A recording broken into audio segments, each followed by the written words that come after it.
Tentukan bilangan laluan yang boleh dilalui sekiranya satu objek bergerak dari titik A ke titik B dengan syarat objek bergerak ke atas atau ke kanan.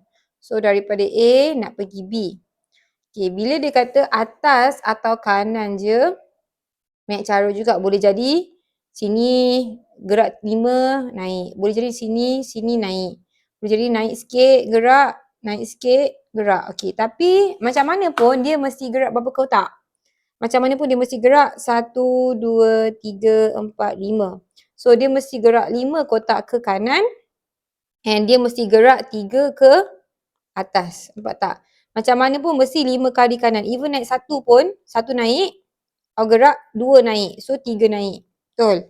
Kalau even separuh pun kanan 2 naik ke mesti lagi 3 untuk sampai ke B. So mesti yang ni.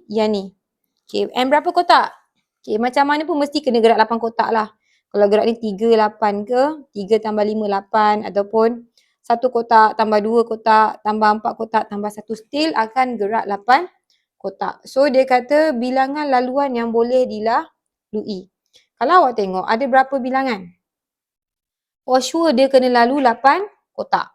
That's why 8.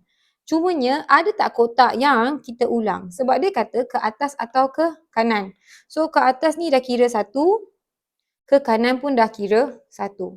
So kita tahu kalau ke atas boleh 3, kena 3 kali. So dia akan repeat. Ke atas, ke atas, ke atas. Ke kanan 5. Betul. Ke kanan 5 untuk sampai. So jawapan dia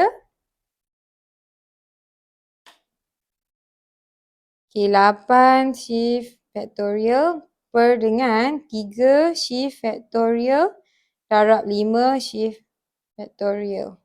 So kita dapat 56. Ada 56 cara.